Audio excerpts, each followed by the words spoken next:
Sources close to the situation informed Radar Online that she is already gearing up to retaliate with a lawsuit if needed. Imagine if I revealed that the entire foundation Meghan Markle has constructed during the last 3 years might collapse in a heartbeat.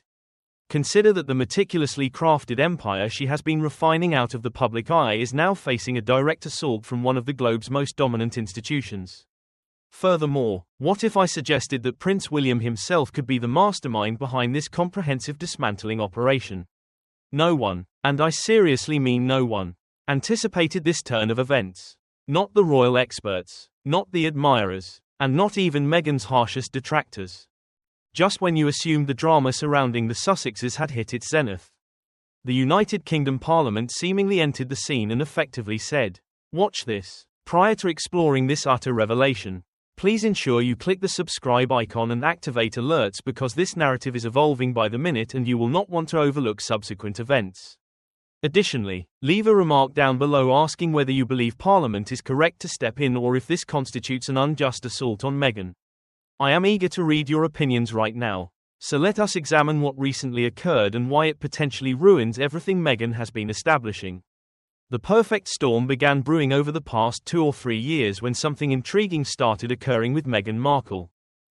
Have you observed that she has remained silent, strategically and intentionally keeping a low profile? There have been no explosive interviews, no offenses directed at the royal family, and no mentions of those volatile grievances she aired during the conversation with Oprah. It appears as though she completely disappeared from the radar of controversy. The reason is that Meghan and her squad have been carrying out one of the most methodical public relations makeovers in the history of modern celebrity. They have been laboring tirelessly to alter her public persona from a controversial royal outcast to a delightful and approachable California dreamer simply savoring her finest life. You must admit that the strategy was actually succeeding. Reflect on when you last witnessed Meghan generating headlines due to some form of dramatic conflict. She has been meticulously selecting soft-focus Instagram uploads, wellness material, and motivational sayings. She has been snapped by cameras at philanthropic gatherings, local markets, and high-end celebrity parties. Always appearing cheerful, always refined, and always impeccably aligned with her brand. However, here is the detail you likely failed to recognize. As this was not merely about rehabilitating her image. This effort served as the foundation for an endeavor much larger in scale. Meghan was constructing a commercial empire featuring a lifestyle label, health merchandise, and initiatives for women's empowerment. Everything was encased in gorgeous presentation with inspirational rhetoric that would cause even Martha Stewart to pay close attention. She launched it with her characteristic Hollywood flair, utilizing professionally shot campaigns, endorsements from stars, softly filtered advertising clips, and promotional text that virtually vibrated with aspiration and potential. It was sophisticated, it was precise, and it was distinctively Meghan in every way. At the core of everything stood her royal designation. The Duchess of Sussex label was not merely a component of her corporate persona. It was the entirety of her business identity. Yet this is the point where the narrative adopts a somber and unforeseen twist. While Meghan was assembling her dominion in California, something was fermenting 5,000 miles away in Westminster. It was a development she never foresaw, something that jeopardizes bringing her whole enterprise tumbling down. And the timing could not possibly be more dreadful. The events that unfolded in Westminster this week were not merely a hushed proposal. It was not a courteous prompt, nor was it simply a firm caution. Instead, it was a complete constitutional explosion. The sort of formal government-issued shock that sends tremors directly through the polished facade of Meghan's recently established business dynasty. Here is precisely what transpired. A committee spanning multiple parties at Westminster, signifying politicians from every side of the political landscape, quietly started examining the legal regulations regarding businesses operated by royal family members. In particular, they were investigating past members who continue to publicly utilize their royal designations for commercial objectives. Now, this type of assessment occurs periodically and is typically bureaucratic and dull. The sort of matter that receives a solitary paragraph hidden in the political segment of newspapers. However, when the panel arrived at Meghan's brand, their eyebrows reportedly shot up in surprise. This is because the issue Parliament discovered was that Meghan's corporate empire was not merely utilizing her Duchess title as an understated marketing element. The entire substructure was established upon it. The connection to royalty was not relegated to the background but was positioned front and center. Displayed boldly and impossible to overlook. In the view of Parliament, that constitutes a constitutional difficulty. One high-ranking member of Parliament stated privately that Meghan's branding was walking a fine line on the brink of constitutional exploitation. Reflect on that specific expression for a second. Constitutional exploitation. That is not an offhand critique, but rather a severe accusation. Another member of Parliament did not even trouble themselves to remain silent, publicly labeling it a flagrant abuse of the Duchess' identity for financial profit. Just like that, the discussion turned explosive. Within a few hours, Parliament formally declared an official investigation into whether non-working royals should be permitted to utilize royal titles to advertise or endorse private enterprises. They did not reference Meghan by name. Yet they did not need to do so. Everyone from London to Los Angeles understood precisely whom this concerned.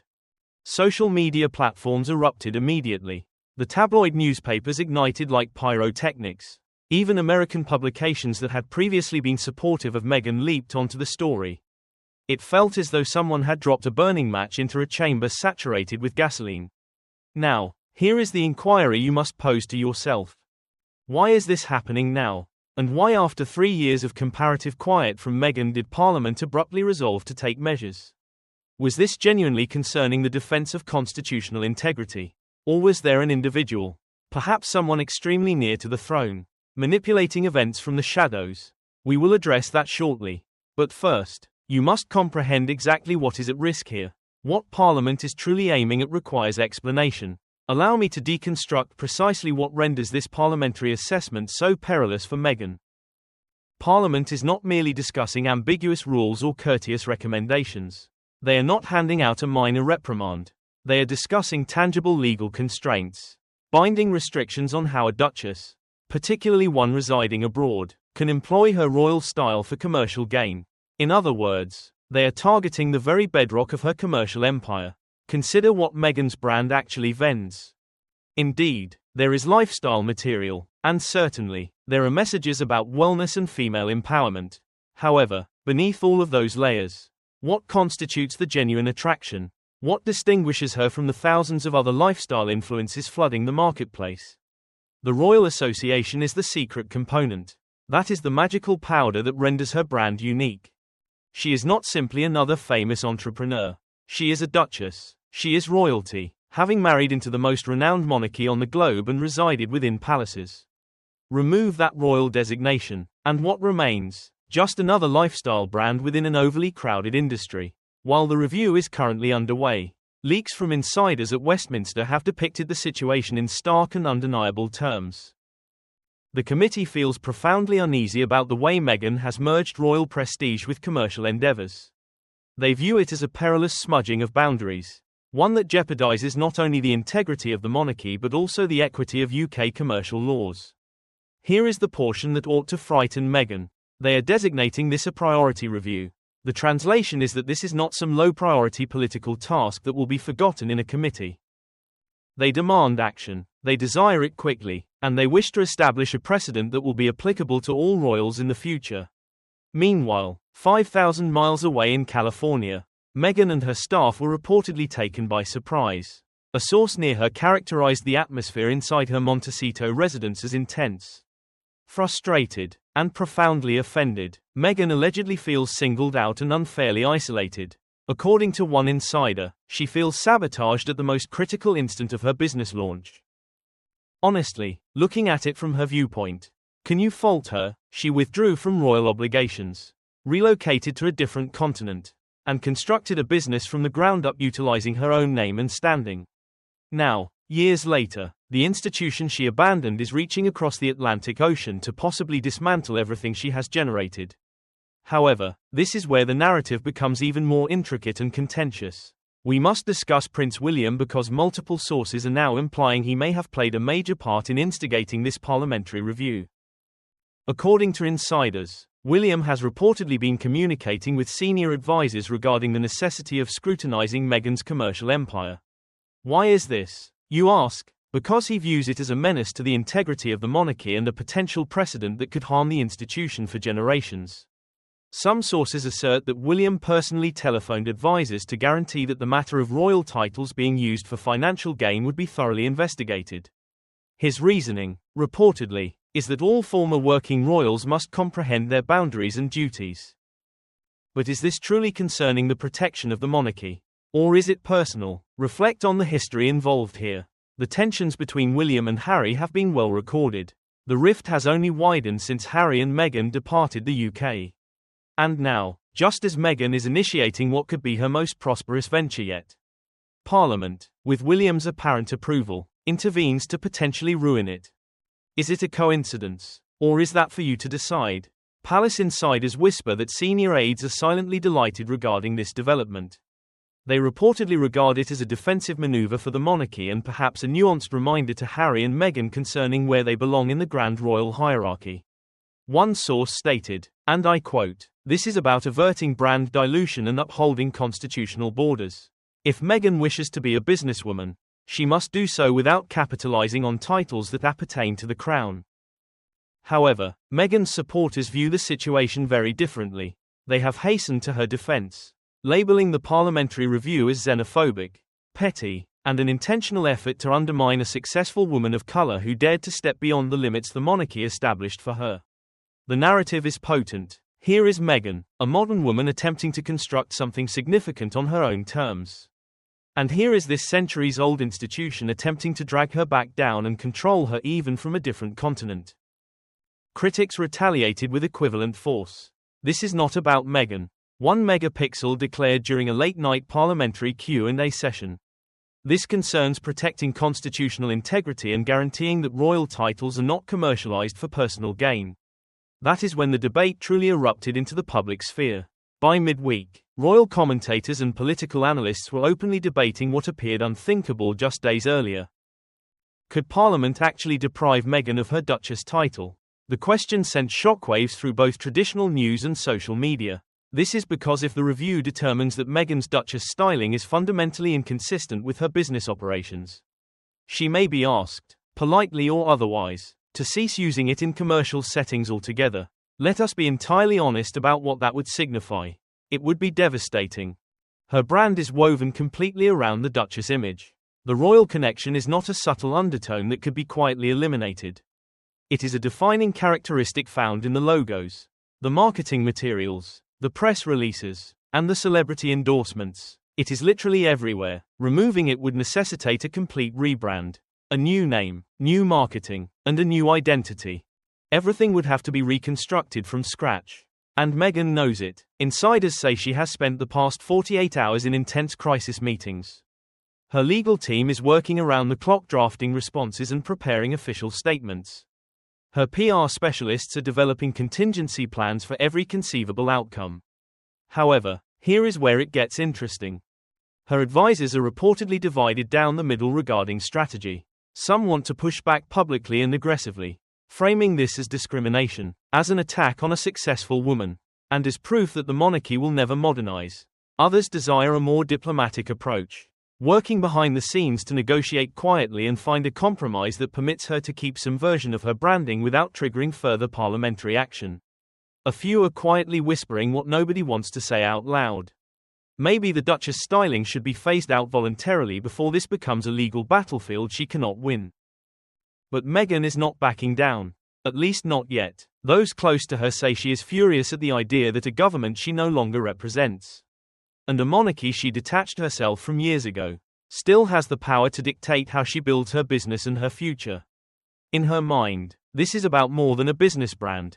It is about autonomy, independence, and the fundamental right to control her own life and identity. One source said she told her team, "We fight, we don't bow, they cannot dictate my empire, and I won't let them take this away from me." Her voice, according to insiders, was sharp and controlled but layered with something heavier. It was a mixture of determination, fear, and raw adrenaline, but there is a legal reality she may not be facing. Here is what Meghan's legal team is now confronting. The UK Parliament has legitimate constitutional authority over royal titles and how they are used.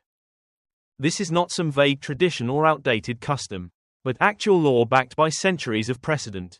Her legal team has already begun drafting a potential lawsuit arguing that Parliament has no right to interfere with a private citizen's commercial enterprise, even if that citizen once held a royal title. They are framing it as discrimination and unfair targeting. It is viewed as a battle between an ambitious woman and a centuries-old institution that refuses to modernize. But here is the brutal truth. Legal experts are nearly unanimous that Meghan has no easy path to victory. Former parliamentary aides, constitutional lawyers, and legal analysts all say the same thing. Parliament is not overstepping, they are simply reinforcing established rules about how royal branding and public titles interact with commercial ventures. In other words, Meghan's high-profile lawsuit could become a PR disaster before it even reaches a courtroom. Social media has already exploded with commentary. Hashtags like Meghan versus Parliament and Duchess drama are trending worldwide. Twitter is flooded with everything from outrage to mockery to genuine concern. One viral post reads, "You can't sue Parliament for enforcing rules your title already implied. Good luck with that, Duchess." Another meme shows Meghan standing triumphantly on a pile of her business logos while Parliament is depicted as a tiny, unimpressed judge wagging a finger. The backlash is intense, relentless, and coming from all directions. But it is not just online commentary that Meghan needs to worry about. It is the precedent this could set. Legal analysts point out that if Parliament rules against Meghan's commercial use of her title, it could create a framework that applies to all non-working royals with business ventures. Princess Beatrice and Eugenie could potentially face similar restrictions. Even Prince Andrew's various business connections could come under renewed scrutiny. This is not just about Meghan anymore. This is about defining the rules for an entire generation of modern royals. And that makes the stakes impossibly high. And then there is Harry. Oh, Harry. Sources describe him as conflicted, uncomfortable, and caught in an emotional no-man's land that must feel absolutely suffocating. Here is what you need to understand about Harry's position. He knows these rules. He understands Parliament. He understands the Crown and the constitutional framework, even though he no longer lives under those rules. They were carved into his upbringing. They were practically etched into his DNA and identity. He reportedly warned Meghan months ago that using the Duchess brand commercially would attract scrutiny. He did not expect this level of scrutiny, but he knew it would not be smooth sailing. He knew his family and the institution would not simply ignore a commercial empire built on a royal title. Now he is trapped between loyalty to his wife and loyalty to the institution he left behind but never truly escaped. While Meghan gears up for a legal and PR battle, Harry is staring down the possibility that Parliament's review could reopen old wounds about duty, identity, and that messy, painful connection that still ties him to the monarchy he walked away from. Inside their Montecito home, staffers say the tension is suffocating. Meghan reportedly paces the living room late into the night. Phone in hand, she is obsessively reviewing news coverage, parliamentary announcements, and social media reactions. Every headline feels like a personal attack. Every tweet feels like a betrayal. And Harry is in the next room, visibly overwhelmed, while Meghan's mind races with lawsuits, branding strategies, and media responses. Harry reportedly sits quietly scrolling through endless news articles trying to process the fallout. Staffers say he looks worn down, frustrated, and deeply sad. One Montecito aide revealed it was the first time anyone had seen him so completely consumed by the situation. Every headline, every parliamentary statement, and every attack feels like it is hitting him all at once. He feels responsible even though he shouldn't. Because this isn't just about Meghan's business. For Harry, this is personal on a level most people can't understand. He knows the British media will frame this as proof that he and Meghan overreached. He knows the palace is likely quietly celebrating these developments. He knows this validates years of criticism about the couple's choices. And perhaps most painfully, he knows there is very little he can do to fix it. On one side he has Meghan, fiercely determined, armed with lawyers and PR specialists ready to fight this battle to the bitter end. On the other side, he has a monarchy he once served, a country he still loves, and a legacy he helped build through initiatives like the Invictus Games. And now those two worlds are colliding in a legal and political whirlwind he cannot control. One source said he is not angry at Meghan. He is worried for her, for their children, and for their future. He wants to support her, but he also understands the institution in ways she never will. It is tearing him apart. The combination of public scrutiny, political pressure, and personal tension has created what one staffer described as a pressure cooker that is about to explode. "You can feel the tension in the air," the source said. Meghan is plotting the next move while Harry is quietly trying to figure out how to calm everything down. It is like living in a storm that will not pass. Meanwhile, across the Atlantic, London is absolutely buzzing with speculation. Political commentators are analyzing every angle. Constitutional experts are being interviewed on every news channel. The question everyone is asking is whether Parliament could actually force Meghan to stop using her Duchess title commercially. Some pundits argue this could set a massive precedent for future royals with business ventures. Others speculate it is simply a warning shot. It is an attempt to remind the Sussexes that royal titles are privileges, not tools for personal profit. The palace, as expected, remains publicly silent. But insiders whisper that senior aides are quietly thrilled. They reportedly view this as a protective move for the monarchy. It is an effort to prevent what they call brand dilution. It is perhaps a subtle reminder to Harry and Meghan about where they actually fit in the royal hierarchy. And then there is the public reaction. Opinion pieces are exploding across every major outlet. Some defend Meghan, praising her for standing up to centuries-old structures. Others paint her as reckless, overreaching, and blind to constitutional reality. Social media has become an absolute war zone. Memes, viral clips, and heated debates are everywhere. Critics are predicting that any lawsuit Meghan files would be impossible to win.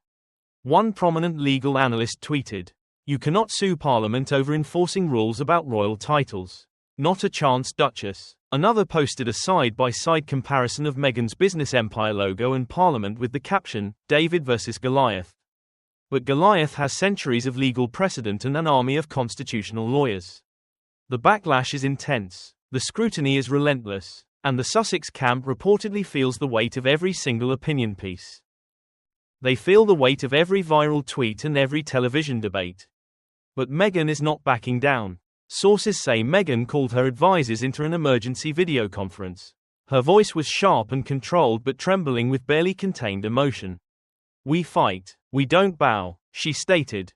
"They cannot dictate my empire. And I won't let them take this away from me."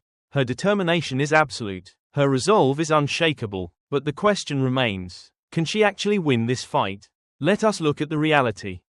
Parliament has constitutional authority. They have centuries of legal precedent. They have public support from those who believe royal titles shouldn't be commercialized. And they have time. They can drag this review out for months, even years if necessary, slowly strangling Meghan's business empire with uncertainty. Meghan has determination, a strong legal team, and a powerful narrative about standing up to institutional oppression. But does she have enough?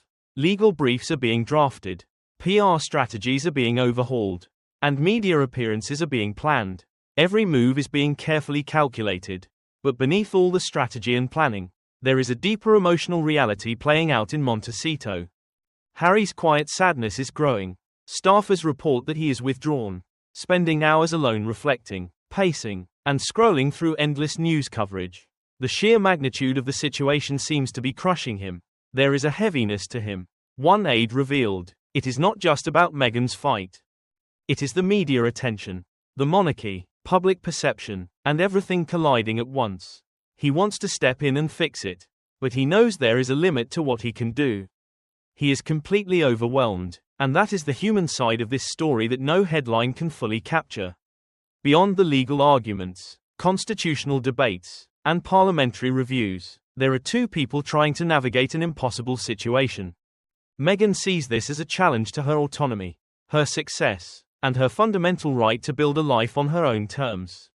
Harry sees it as a collision of loyalty, love, and legacy. It is a painful reminder that no matter how far they move, the crown still casts a very long shadow.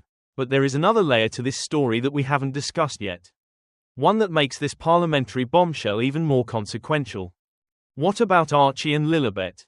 According to sources, one of Meghan's greatest fears isn't just about her business empire.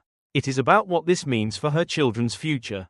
Both Archie and Lilibet technically hold royal titles as prince and princess, though Harry and Meghan have been selective about when and how those titles are used.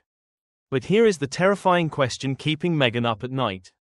If Parliament can restrict how she uses her Duchess title, What does that mean for her children's titles? Could this review eventually extend to them? Some constitutional experts suggest that is exactly where this could be heading. If Parliament establishes that non-working royals cannot commercialise their titles, it sets a precedent that could affect the Sussex children for their entire lives. Imagine Archie at 25 wanting to launch his own business. Imagine Lilibet at 30 trying to build a brand or write a book. Would they be prohibited from using their royal titles? Would they be forced to choose between their heritage and their independence? This isn't just about Meghan's current business. This is about the legacy she is trying to build for her children. And that makes the stakes infinitely higher than most people realize. Sources close to the couple say this aspect of the crisis has been particularly devastating for both Harry and Meghan. They left the royal family partly to give their children a different kind of life. It was to be one with more freedom, more privacy, and more choices. Now, ironically, that very decision may result in their children having fewer options, not more. One insider revealed Meghan keeps asking, what kind of precedent are we setting and what kind of world are we leaving for our kids? She is not just fighting for her business anymore. She is fighting for Archie and Lilibet's future. Harry, meanwhile, reportedly feels a deep sense of guilt. He is the one who came from the institution. He is the one who understood the rules, and he is the one who should have predicted this. But even he did not anticipate that Parliament would intervene so dramatically and so publicly. It came with such potentially far-reaching consequences for his entire family. Let's zoom out for a moment and look at the bigger picture of what this really represents. This isn't just a story about Meghan Markle's business empire. This isn't even just about the Sussex family drama. This is about the fundamental question of what it means to be royal in the modern world. For centuries, being a member of the royal family meant accepting a specific bargain. You got privilege, wealth, status, and a platform, but in exchange, you gave up personal freedom, privacy, and the right to commercialize your identity. Harry and Meghan tried to break that bargain. They wanted to keep the benefits, the titles, the recognition, and the royal connection while shedding the restrictions. And now Parliament is saying, no, you don't get both. You don't get to walk away from the institution and still trade on what the institution gave you. That is the real issue at the heart of this bombshell. It is not whether Meghan's business is legitimate, or whether she is a good person, or whether she deserves success. The issue is who owns the royal brand. Is it personal property that Harry and Meghan can take with them wherever they go? Or does it belong to the crown to be used only in service of the institution? Parliament is making it clear they believe it is the latter. And that could change everything. Not just for the Sussexes, but for every royal who comes after them. Princess Beatrice and Eugenie are watching this closely. So are other minor royals who have built careers outside the palace walls. If Parliament sets strict boundaries now, it could define how royalty functions for the next generation. This is history being written in real time. And Meghan and Harry are at the absolute center of it. So what actually happens next? Let's break down the possible scenarios. Scenario 1 is that Meghan fights and loses. She takes this to court, challenges Parliament's authority, and ultimately loses. Her business empire collapses, and she is forced to rebrand completely. Her reputation takes a massive hit and the narrative becomes she overreached and paid the price.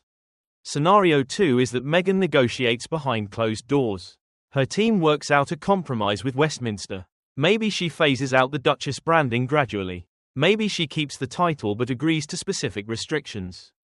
It's not a total victory for either side, but it allows everyone to save face. Scenario 3 is that Meghan backs down. She voluntarily removes all royal branding from her business empire before Parliament forces the issue. She reframes it as a choice. She frames it as her deciding she doesn't need royal titles to succeed. It protects her children's future but requires admitting, at least implicitly, that Parliament was right. Scenario 4 is that Parliament backs down. Public opinion shifts dramatically in Meghan's favor and the review is quietly dropped. Westminster decides the political cost isn't worth it and Meghan wins by default. Which scenario is most likely? Honestly, legal experts seem to be betting on some version of scenario 2 or 3. A full court battle seems unlikely to benefit anyone, and Parliament backing down completely seems even less probable. But here is what we know for certain. This story is far from over. The parliamentary review is ongoing. Meghan's legal team is preparing multiple contingency plans. Harry is caught in the middle trying to protect both his wife and his children. And the entire world is watching to see how this unprecedented constitutional crisis resolves itself. So where does this leave us? The UK Parliament has dropped a constitutional bombshell that threatens everything Meghan has built. Prince William may have orchestrated this behind the scenes. Harry is caught in an impossible position between his wife and his former life. The future of Archie and Lilibet's relationship with their royal heritage hangs in the balance. And the entire world is watching to see what happens next. Will Meghan fight this in court? Will she negotiate behind the scenes? Will she voluntarily phase out her Duchess branding? Or will Parliament force the issue and strip her of the title entirely? Nobody knows. But one thing is absolutely certain. Nothing about this will be simple. And Meghan will not back down easily. Harry will not abandon her. But whether Parliament, the media, or public perception will allow him to weather this storm is still anyone's guess. In Montecito, the couple is bracing for what comes next. Legal strategies are being finalized. PR campaigns are being prepared. And the media frenzy is only intensifying. But beneath all of it, Harry's quiet sadness remains. He is a man caught between worlds. He is torn between a wife he loves, a brand she is building, a monarchy he once served, children whose futures are uncertain, and a public that no longer fully embraces him. The UK Parliament may have dropped a bombshell. But for Harry and Meghan, this isn't just a political crisis or a business dispute. It is the beginning of a battle that will define their entire future. It will possibly reshape what it means to be royal in the 21st century. And the outcome remains to be written. Now I want to hear from you. Do you think Parliament is right to restrict how Meghan uses her Duchess title? Or is this an unfair attack on her independence? Is William behind this? What will happen to Archie and Lilibet? Drop your thoughts in the comments below. If you found this video valuable, smash that like button and subscribe for more royal updates as this story develops. Hit that notification bell so you don't miss what happens next. Because trust me, this story is far from over. And here is my prediction. Within the next 30 days, we are going to see either a major legal filing from Meghan's team or a surprising compromise announcement from Westminster. Either way, this situation is about to escalate dramatically. Stay tuned, as the Sussex saga just entered its most explosive chapter yet. So thanks for watching and I will see you in the next one.